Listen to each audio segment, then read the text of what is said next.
فلا تتخذوا منہم اولیاء، پس مت بناؤ ان کو ولی، ساتھی، ان میں سے کسی کو ساتھی مت بناؤ، حتی یہاجروا فی سبیل اللہ، جہاں تک کہ وہ ہجرت کر لیں اللہ کے راستے میں۔ تو یہاں پچھلی آیت میں جو بات ہو رہی تھی اس کو کلیئر الفاظ میں یہاں بتایا گیا کہ جب تک وہ اللہ کے راستے میں ہجرت نہیں کرتے وہ تمہارے ساتھی نہیں ہیں، وہ منافق ہیں، ڈکلیئرڈ منافق ہیں۔ مدینے کے منافق کی جو تھے وہ جنرلی ڈکلیئرڈ نہیں تھے، کچھ لوگوں کے لیے ایسا ہوا کہ نبی کریم صلی اللہ علیہ وسلم نے کہا کہ کل سے ہماری مسجد میں نہ آنا، تو کچھ لوگوں کا ایسا ہوا، یا غزوہ احد میں وہ جو 300 لوگ چھوڑ کے چلے گئے تو ان کا لوگوں کو پتہ لگ گیا کہ اچھا یہ منافقین ہیں جو ہیں جنگ کے موقع پہ ساتھ چھوڑ کر بھاگ گئے، بٹ ادروائز وہاں اس طرح ڈکلیئر نہیں کیا گیا۔ لیکن وہ لوگ جو ہجرت کر کے مدینہ میں نہیں آتے، پھر تم ان میں سے دوست ان کو نہیں بنا سکتے، ان کو تم اپنا ساتھی نہیں بنا سکتے۔ اب اس کو ذرا سمجھنے کی کوشش کرتے ہیں، اسی صورت میں انشاءاللہ آگے جا کے آیتیں آئیں گی۔ ان الذین توفاہم الملائکۃ ظالمی انفسہم قالوا فیم کنتم، بے شک جب وفات دے رہے ہوں گے فرشتے، اب ان لوگوں کا ذکر ہو رہا ہے جو ان بستیوں میں رہتے ہیں اور مدینہ ہجرت کر کے نہیں آئے، تو جنہوں نے ظلم کیا اپنی جانوں پر، تو جب فرشتے ان کو وفات دے رہے ہوں گے تو وہ کہیں گے کہ تم کس حال میں تھے؟ قالوا كنا مستضعفین فی الارض، وہ کہیں گے ہم مجبور تھے زمین کے اندر۔ قالوا الم تکن ارض اللہ واسعہ فتہاجروا فیہا، تو فرشتے کہیں گے کہ اللہ کی زمین اب وسیع نہیں تھی کہ تم اس میں ہجرت کر جاتے۔ اولئک مأواہم جہنم، پس یہ وہ لوگ ہیں جن کا ٹھکانہ جہنم ہے، ساءت مصیرا، اور کیا ہی برا ٹھکانہ ہے۔ الا المستضعفین من الرجال والنساء والولدان، مگر وہ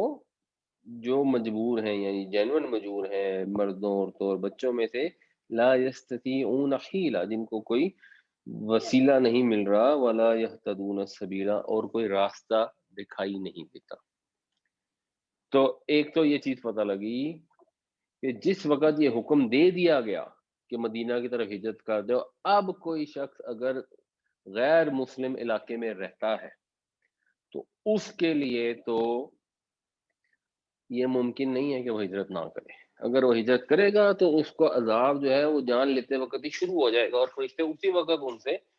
پوچھ پڑتال شروع کر دیں گے کہ تم کیوں رہتے تھے ان کے اندر، اور وہ جسٹیفیکیشن دیں گے کہ نہیں جی ہم تو بڑے مجبور تھے،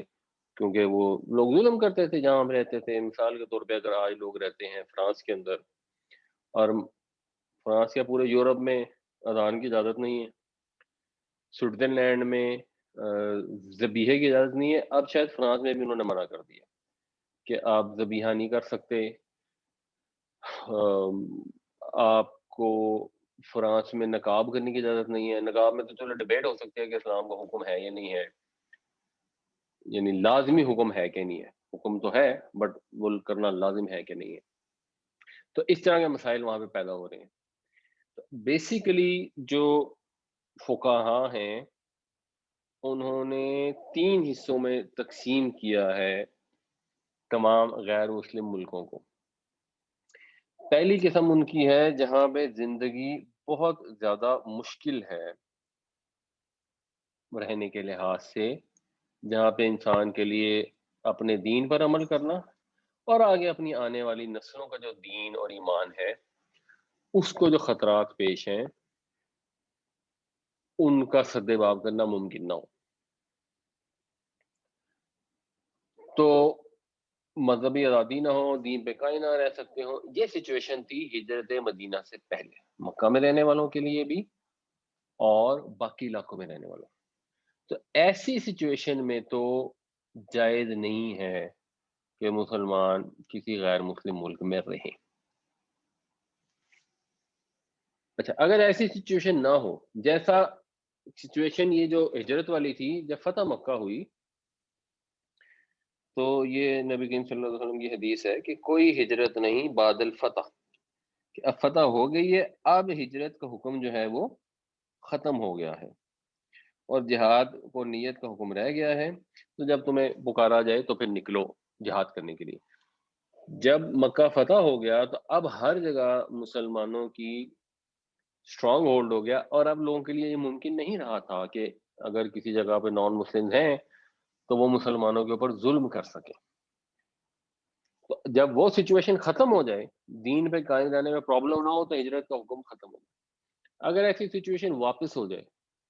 جیسے اگر کچھ لوگ جو کہتے ہیں، اب اس میں کیونکہ ہمارے پاس کلیئر انفارمیشن نہیں ہے، جو چائنا کے اندر اگر مسلمانوں پر ہے تو اس میں پھر ان کے لیے ہجرت کرنا ضروری ہو جاتا ہے، لیکن پھر اس کے بعد دوسرا مسئلہ ہے،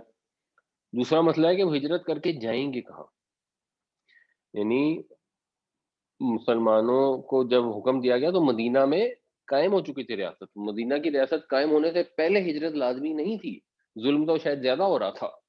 اس کا ہجرت لازمی نہیں تھی۔ تو آگے پھر اویلیبل جگہ بھی ہونی چاہیے جہاں پہ لوگ جا سکے، دارالاسلام ہونا چاہیے، اور اس کی طرف سے دعوت بھی ہونی چاہیے۔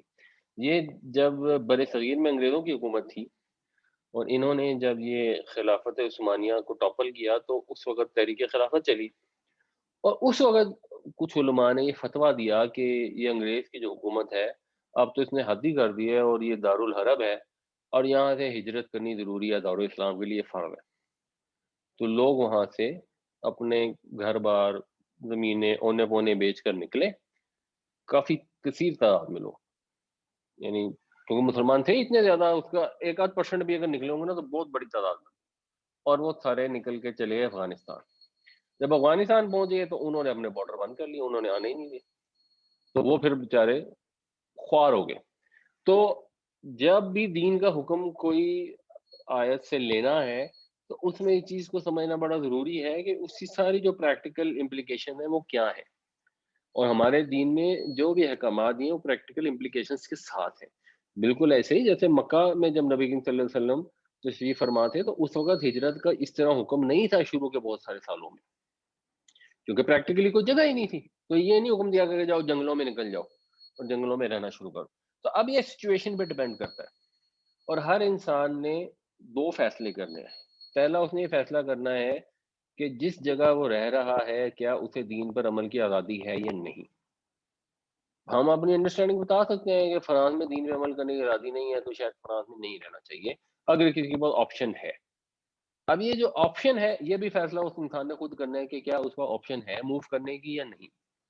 انڈیا کے اندر اگر پرابلم ہے، کشمیر میں سیریس ظلم ہے، فلسطین میں سیریس ظلم ہے، کیا ساری کی ساری آبادی وہاں سے موو کر سکتی ہے؟ یہ اب انہوں نے خود ہی فیصلہ کرنا ہے کہ موو کر سکتے ہیں کہ نہیں۔ ان کے لیے کسی نے مطلب انڈیا کے مسلمان تو 20 کروڑ کے قریب ہیں، ان کے لیے تو دنیا کے کسی ملک میں اس طرح پریکٹیکلی پاسبل نہیں ہے کہ وہ گھر بار چھوڑ کے وہاں چلے جائیں۔ جو برما کی آبادی ہے شاید وہ کر سکتی ہو، لیکن ان کے لیے کسی نے دروازہ نہیں کھولا ہوا۔ فلسطین والے کر سکتے ہیں، اچھا فلسطین والے اگر فلسطین چھوڑ دیں تو ان کو تو شاید کہیں ابزارب بھی ہو جائیں، تو پھر وہ ایک کاز بھی ہے، اس کی اپنی امپورٹنس ہے کہ وہاں پہ رہ کے جد و جہد کرنا۔ جیسے اگر کشمیری کشمیر سے نکل کے انڈیا کے اندر ہی چلے جائیں تو ظلم کم ہو جائے گا، ظاہر سی بات ہے، مگر پھر وہ کشمیر جو ہے وہ سارا ہندوؤں کا آبادی بڑھ جائے گی، اور ایک کاز بھی ہے۔ یہ جو پہلی قسم کے ملک ہیں جہاں پہ ظلم ہو رہا ہے، جہاں پہ آزادی نہیں ہے، تو ان کو اگر کوئی مصلحت ہے تو وہاں رک سکتے ہیں۔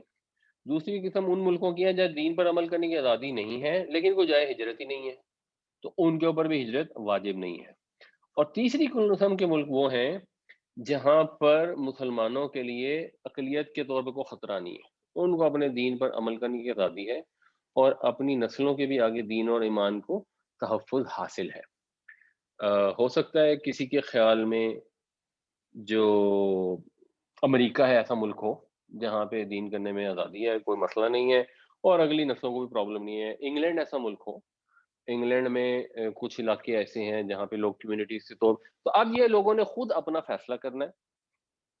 ان آیتوں سے اگر جنرل گائیڈ لائن لی جائے تو گائیڈ لائن یہ ہے کہ وہ لوگ جو آلریڈی مسلمان ملکوں میں رہتے ہیں وہ کسی مفاد کی خاطر چھوڑ کر اگر کسی غیر مسلم میں جا کے رہنا شروع کر دیں تو یہ کوئی اچھا آئیڈیا نہیں ہے، یہ تو ہے کلیئر۔ اب ان کی کیا مسئلے ہے، کیا مجبوری ہے، اگر تبلیغ کی غرض سے جا رہے ہیں پھر تو بہت اچھا آئیڈیا ہے، اگر تعلیم کی غرض سے جا رہے ہیں چلو پھر بھی ٹھیک ہے کہ تعلیم حاصل کر کے واپس آ جائیں گے، لیکن اگر وہاں سیٹل ہونے کے لیے جا رہے ہیں ایسے ملک میں جہاں پریڈومیننٹلی جو اس نظام میں ہے حکومت اور معاشرت وہ نان مسلم ہے، جہاں کھلے عام شراب پی جاتی ہے، جہاں بدکاریاں ہوتی ہیں، جہاں پہ یہ سیم سیکس میرجز کی اجازت ہے، اس طرح کے مسائل ہیں، جہاں پہ آپ کے بچے کل بڑے ہوں تو میں نے آپ کو مثال دی تھی کہ ایک ہمارے جاننے والے ہیں ان کے وہ آگے برادری والے ہانگ کانگ میں رہتے ہیں، ان کی بیٹی بڑی ہوئی، اس نے کہا جی میں نے تو سکھ سے شادی کرنی ہے، اب وہ کیا کریں گے؟ وہ کچھ کر نہیں سکتے، اس قانون کے حساب سے تو اس کو روک بھی نہیں سکتے، وہ وہاں کی لیگل شہری ہے، اس کو زبردستی پاکستان بھی نہیں لا سکتے۔ تو اگلی نسلوں کے ایمان اگر خراب ہو رہے ہیں تو وہ لوگ جو اپنے ملک میں رہتے ہیں اور وہاں چھوڑ کے چلے جائیں،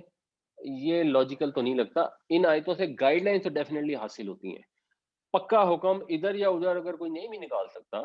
کہ یہ وہ بالکل مباح ہے یا بالکل حرام ہے، اگر یہ کوئی نہ بھی حکم لے تو یہ گائیڈ لائنس بہرحال نکلتی ہیں کہ ایسے معاشرے میں جہاں دین پر عمل کرنا آسان ہو وہاں رہنا چاہیے۔ بعض اوقات ایسا ہوتا ہے کہ کچھ لوگوں کے لیے وہاں دین پر عمل کرنا الٹا مشکل ہو جاتا ہے۔ جب کسی زمانے میں پاکستان میں سیکٹیرین وائلنس شروع ہو گیا تھا تو کسی سرٹن فرقے کے لوگوں کے لیے شاید یہاں دین پہ عمل کرنا مشکل تھا اور انگلینڈ میں جا کے شاید آسان تھا۔ تو یس، اس لیے ہر انسان نے فیصلہ اپنا کرنا ہے، لیکن جو قرآن شریف سے گائیڈ لائن مل رہی ہیں ان کو ضرور مد نظر رکھنا چاہیے اور اس چیز کے رسک کو ضرور دیکھنا چاہیے کہ ایسا نہ ہو کہ ہم دنیاوی مفادات کی خاطر کسی نان مسلم کنٹری میں جا کے رہیں اور اپنی آئندہ والے نسلوں کا بھی ایمان خراب کریں اور اللہ کے ہاں بھی منافقین میں شمار نہ ہو۔ تو اس کے اندر بہت سوچ بچار کرنی چاہیے۔ People are generally very careless about it, جن کو یہ سمجھ آ جاتی ہے وہ بڑے سخت ہو جاتے ہیں کہ نہیں نہیں سوال ہی نہیں پیدا ہوتا، وہاں جانا بالکل حرام ہے، اور جنہوں نے غور نہیں کیا ہوتا اور قرآن شریف پڑھتے نہیں ہیں وہ دیر ویری کیئرلیس کہ ٹھیک ہے جی بچے جا رہے ہیں سیٹل ہو رہے ہیں، اچھی بات ہے، اللہ کرے ہمارے بچے باہر امریکہ جرمنی فرانس میں سیٹل ہو جائیں۔ کیوں سیٹل ہو جائیں؟ بس جی وہاں بیٹھ کے نا ان کی بڑی زندگی بن جائے گی، تو یعنی دنیاوی لحاظ سے زندگی بن جائے گی، دینی لحاظ سے میں نے کبھی سنا نہیں کہ کسی کا خیال ہو کہ وہ جرمنی میں جا کے دین پر عمل کرنا زیادہ آسان ہو جائے گا۔ ہاں، مثلاً ڈاکٹر حمید اللہ بہت بڑے اسلامی اسکالر ہیں، وہ فرانس میں رہتے تھے کیونکہ وہ دین کے اسکالر تھے اور ریسرچ کرتے تھے، اور فرانس میں جو ریسرچ فیسلٹیز اویلیبل تھی اسلام کے اوپر ریسرچ کرنے کے لیے وہ مسلمان ملکوں میں نہیں تھی، تو وہ تو بات سمجھ آتی ہے۔ اگر کوئی دین کی تبلیغ کرنے کے لیے کہیں چلا جاتا ہے تو صحابہ کرام نبی کریم صلی اللہ علیہ وسلم کے دور سے دور دراز جانا شروع ہو گئے تھے اور غیر مسلم علاقوں میں سیٹل ہونا شروع کر دیتے، ان میں دین کی تبلیغ کرتے تھے۔ تو ہمارے جو کامن نارمل لوگ ہوتے ہیں ان میں لوگ اسی لیے باہر جاتے ہیں کہ جی وہاں باہر جائے گا نا تو پیسے زیادہ کما لے گا، تو چلیں پھر پیسے شاید اللہ تعالیٰ یہیں پہ دے دے، اللہ نے تو جو رزق دینا ہے وہ تو مقرر ہے۔ تو کوشش یہی کرنی چاہیے کہ یہ اس قسم کی نقل مکانی سے جس میں آپ نان مسلم کنٹریز میں جا کے رہیں احتراز کرنا چاہیے۔